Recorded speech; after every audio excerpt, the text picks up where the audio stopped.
आज का ये एपिसोड शुरू करने से पहले एक छोटी सी बात। क्या आप भी अपना पॉडकास्ट बनाने की सोच रहे हैं? तो एंकर ट्राई कीजिए। ये पॉडकास्ट बनाने का सबसे आसान तरीका है। नंबर एक, ये फ्री है। नंबर दो, इसमें कई सारे ऐसे टूल्स हैं जो आपको अपने फोन और कंप्यूटर पर रिकॉर्ड और एडिट करने की फैसिलिटी देते हैं। नंबर तीन, आप अपने पॉडकास्ट को डिस्ट्रीब्यूट भी कर सकते हैं, जिससे इसे स्पॉटिफाई और दूसरे प्लेटफॉर्म पर सुना जा सके। तो डाउनलोड कीजिए फ्री एंकर ऐप या विजिट कीजिए anchor.fm पर अपना पॉडकास्ट स्टार्ट करने के लिए। ये तो थी एक छोटी सी जानकारी, और अब शुरू करते हैं एपिसोड का सिलसिला। तो आज के एपिसोड में लीजिए सुनिए आचार्य चतुर्सेन शास्त्री के लिखे उपन्यास गोली के पहले भाग जन्मजात कलंकिनी को मेरी यानी समीर गोस्वामी की आवाज में। मैं जन्मजात अभाग्नि हूं, स्त्री जाति का कलंक हूं, स्त्रियों में अधम हूं, परंतु मैं निर्दोष हूं, निष्पाप हूं। मेरा दुर्भाग्य मेरा अपना नहीं है, मेरी जाति का है, जाति परंपरा का है। हम पैदा ही इसलिए होते हैं कि कलंकित जीवन व्यतीत करें। जैसे मैं हूं, ऐसी ही मेरी माँ थी, परदादी थी, उनकी भी दादियां परदादियां थीं। मेरी सब बहनें ऐसी ही हैं। मैंने जन्म से ही राजसुख भोगा। राजमहल में पलकर मैं बड़ी हुई। रानी की भांति मैंने अपने यौवन का श्रृंगार किया। हीरे मोती मेरे लिए कंकर पत्थर के ढेर थे। मैं मोहरे लुटाती थी, सुनहरी छपर खट पर सोती थी, नित नए छप्पन भोग खाती थी, जरी के पर्दों वाली सुखपाल पर बाहर निकलती थी या हाथी पर सुनहरे हौदे में बैठती थी। रंगमहल में मेरा ही अदल चलता था। दासियां और बांदियां हाथ बांधे मेरी सेवा में रहती थीं। राजा मेरे चरण चूमता था। मेरी भौहों पर तनिक सा बल पड़ते ही वो बदहवास हो जाता था। उसका प्रेम समुद्र की भांति अथाह था। प्रजा उसके आतंक से कांपती थी। वो अपने हाथों मेरा श्रृंगार करता, मेहंदी लगाता, जूड़े में फूल गूंथता, इत्र और सुगंधों की देशी विलायती शीशियां मेरे अंग पर बिखेरता रहता। दिन में 5 बार में पोशाक बदलती थी, नित्य उपटना करती थी। पान मेरे लिए महोबे से आते थे और साड़ियां बनारस से। दर्जी मेरी पौर में बैठकर मेरे लिए नित नई पोशाकें सीता था। मेरा रसोड़ा अलग था। राजा मेरे ही साथ कांसा आरोगता था। मेरे जूठे टुकड़े उसे बहुत प्रिय थे। दिन में रात में वो मुझे निहारता। कभी चंदा कहता, कभी चांदनी, कभी चंपा कहता, कभी चमेली, कभी गुलाब कहता, कभी मालती।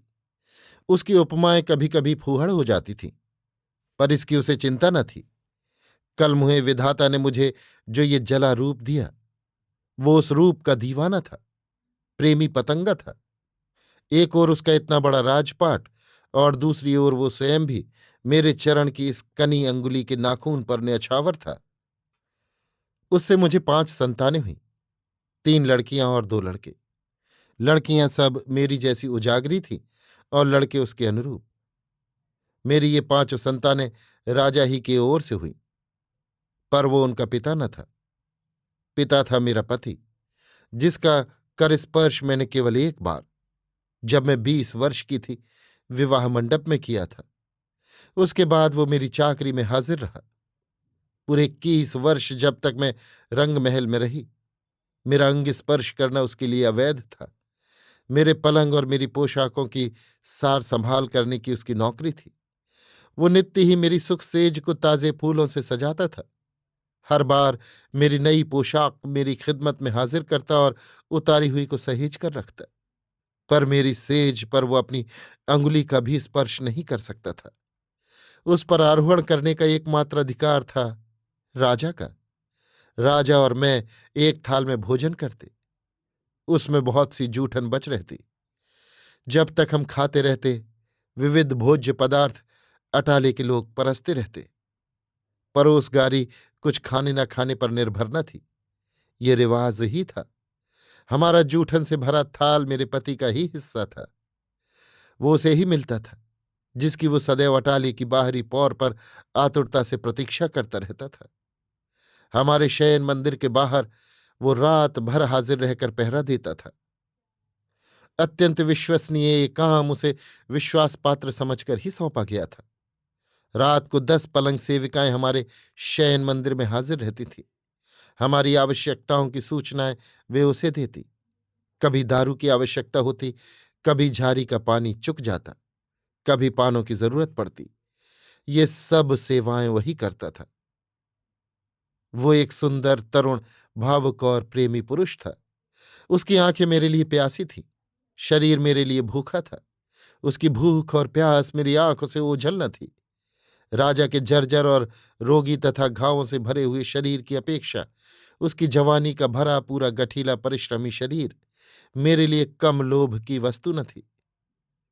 फिर वो मेरा परिणीत पति था, मैं उसकी विवाहिता स्त्री थी। परंतु मेरा धर्म मेरे साथ था, मैं उसे छू भी न सकती थी। उसकी प्यासी आंखें और भूखा शरीर देखकर बहुधा मुझे एक नशा जैसा हो जाता था। पर इससे क्या, मेरी सेज का स्वामी तो राजा था। उसके साथ तो मैं एक चाकर से अधिक व्यवहार नहीं कर सकती थी। बहुत बार उसने मेरे पैर दबाने की चाकरी करने की चिरौरी की।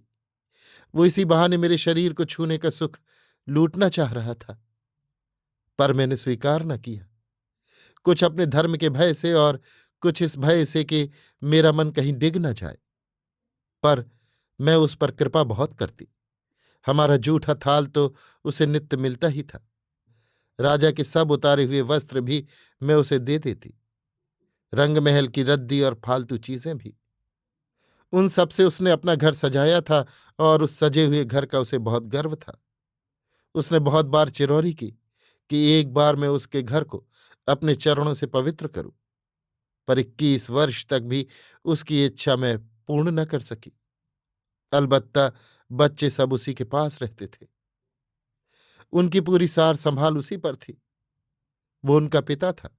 वे उसकी औरत से उत्पन्न नहीं हुए थे, वे उसकी पत्नी से उत्पन्न हुए थे। मैं उसकी पत्नी थी, पर मुझसे उन बच्चों का कोई सरोकार न था। पाठक पाठिकाओं को मेरी ये कहानी निराली सी लगेगी, अटपटी सी लगेगी। अटपटी मुझे भी लगती है। स्त्री हूं, स्त्री हृदय रखती हूं, कुछ बुद्धि भी है। इसी से तो कहती हूं कि मैं जन्मजात अभाग्नि हूं, स्त्री जाति का कलंक हूं, स्त्रियों में अधम हूं। परंतु मैं निर्दोष हूं, निष्पाप हूं।